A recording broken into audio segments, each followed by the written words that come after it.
Փաշինյանն օրերս ընդունել է Ռոմանուս Պետրոսյանին,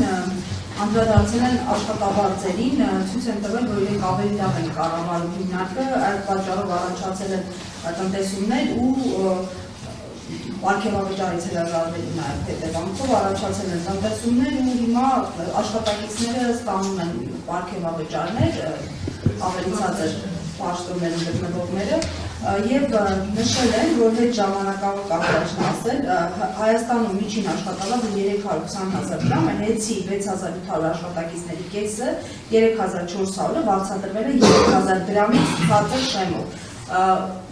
Ինչ են, այսպես ասած, ուզում ցույց տալ, արդյոք իսկապես օբյեկտիվ են այս դիտարկումները, արդյոք իրենք այս բանին փաստացի ավելի լավ են կառավարում, որ հնարավորություն են տալիս, որ աշխատավարձերը բարձրանան։ Ամեկնարկեմ գործընկերս է կարծում եմ կանդրադառնա, տեսեք, սրանից լավ քաղաքական մանիպուլյացիա կարծում եմ չի կարող լինել, հա, սա հերթական պոպուլիստական զրույցներ, ինքս հետևել եմ այդ հանդիպմանը,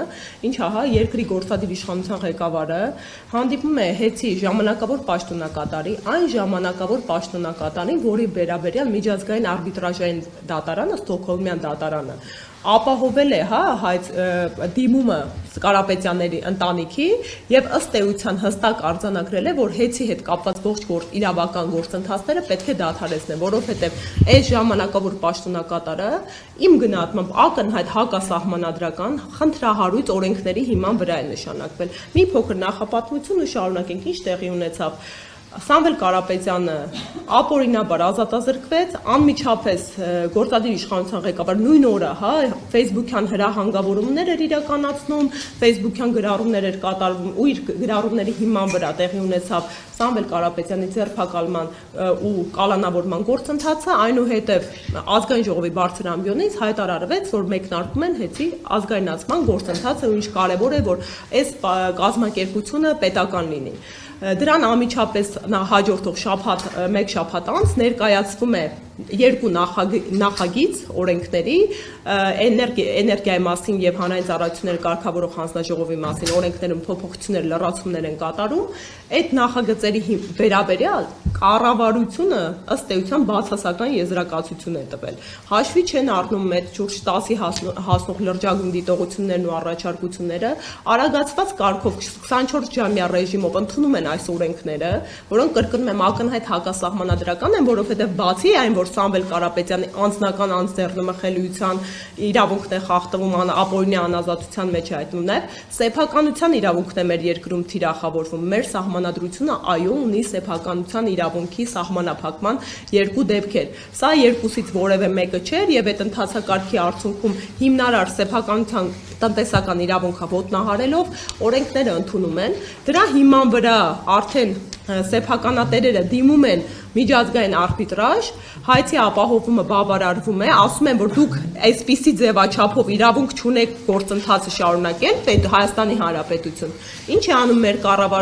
կառավարությունը անտեսում է հղում կատարելով ներքին օրենսդրության հանրային շահդրույթին, որը ըստ էության ծայրահեղ միջոց պետք է լիներ ու արդյունքում անտեսելով շարունակում է հեցի նկատմամբ գործընթացները։ Հիմա ներկայումս մենք հանգրվանել ենք այնպիսի իրավիճակի, սա էլ ասեմ, որ բոլորս հիշում ենք, հա, սա եւս քաղաքական մանիպուլյացիան ես կհրավիրեի ձեր ուշադրությանը։ Այս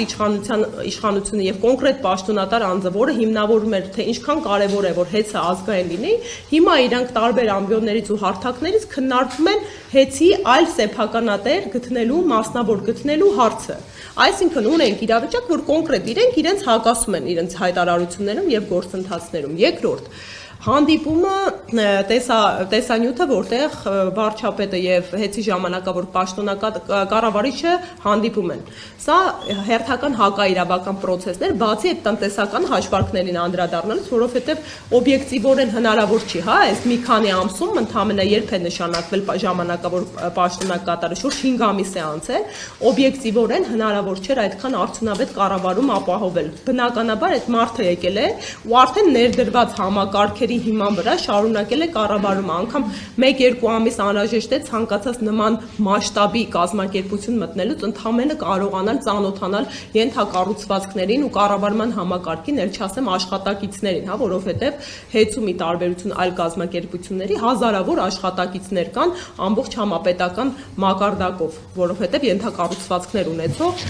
ցանցային համակարգ է։ Ու բնականաբար այդ ներկայացումը արդյունավետ կառավարման բարքեվավճարների անգամ իրենց աշխատավարձի դա Կարապետյանների ընտանիքի ներդրման, կազմակերպման, արդյունավետ կառավարման հետևանքներն է, որ իրենք փորձում են գույքագրել ի հաշիվ իրենց իշխանության։ Ու ի վերջո այդ տեսանյութը ծայրահեղ հակաիրավական էր, որովհետև մեր երկրի վարչապետը իրեն թույլ տվեց տալու գնահատականներ։ Ինչ ասեց, որ սա ըստ էության փողերի լվացում է։ Ես առաջի օրը, երբ Սամվել Կարապետյանը ազատազրկվել է կալանքի միջնորդությունը, երբ քննվում էր, դատանի դիմաց կանխատեսել է ճակերտավոր, որովհետև արդեն քաղաքական հետապնդումները մեր երկրում ցավոք սրտի դարձել են կանխատեսելի, որ շուտով նման հանցակազմեր եւ լրացուցիչ հոդվածներ են լրակազմելու մեղադրանքը,